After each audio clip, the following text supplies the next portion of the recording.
Finally she is married নাও। তোমাদের সাথে আগের ভিডিওতে গায়ে হলুদের গল্প তো শেয়ার করেছিলাম।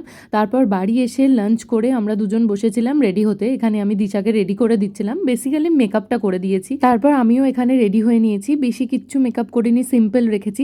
তবে আমার হাতের এই চুড়িগুলো আমার বেশ পছন্দের ছিল। এটা ছিল কাচের চুড়ি, যেগুলো আমি মিশো থেকে নিয়েছিলাম। আর এদিকে ব্রাইড তো একদম রেডি হয়ে চলে এসছে।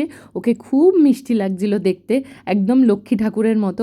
আর ও চেয়েছিল ওকে যেন লক্ষ্মী ঠাকুরের মতোই দেখতে লাগে, তেমনই লাগছিল। আর এদিকে দিদির বিয়ের জন্য জোজো আবার স্পেশাল ড্রেস আপ দিয়েছে। এরই মধ্যে আঙ্কেল আর বাবাও চলে এসছে, আর মা ওনাদের সাথে একটু কথা বলছিল। তারপর আমরা ব্রাইড মেডসরা ব্রাইডের সাথে কয়েকটা সুন্দর সুন্দর ফটো ভিডিও তুলে নিয়েছি। তারপরে শুরু হলো বিয়ে। এখানে বরমশাই অপেক্ষা করছিল বউকে দেখার জন্য। তারপর ওর সব ভাইরা মিলে দিদিকে তুলেছে পিঁড়িতে।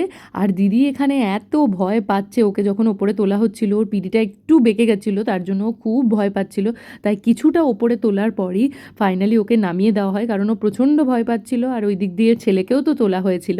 তারপর ফাইনালি নামিয়ে দিয়ে সমস্ত রিচুয়ালস শুরু করা হলো। একে একে শুভদৃষ্টি হলো, মালা বদল হলো, তারপর বিয়েতে বসা হলো। আর আমি একটু পেছনেই বসেছিলাম, তাই এখান থেকে ক্লিপটা নিতে সুবিধা হয়েছে। তারপর তো খৈদান পর্ব শেষ হওয়ার পরই এলো সেই মুমেন্টটা, মানে প্রত্যেকটা মেয়ের লাইফে যে স্পেশাল মুমেন্টটা, সেটা হলো সিঁদুর দান।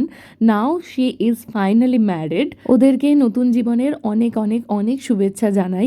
ওদের বৈবাহিক জীবন যেন খুব সুখের আর শান্তির হয়, এটুকুই প্রে করব। দেন আমি আর দিশা বসেছিলাম বর বউয়ের সাথে খেতে। আমাদেরও খিদে পেয়ে গেছিল। কি কি খেলাম সেটা দেখাবো নেক্সট ভিডিওতে। ততক্ষণের জন্য বাই।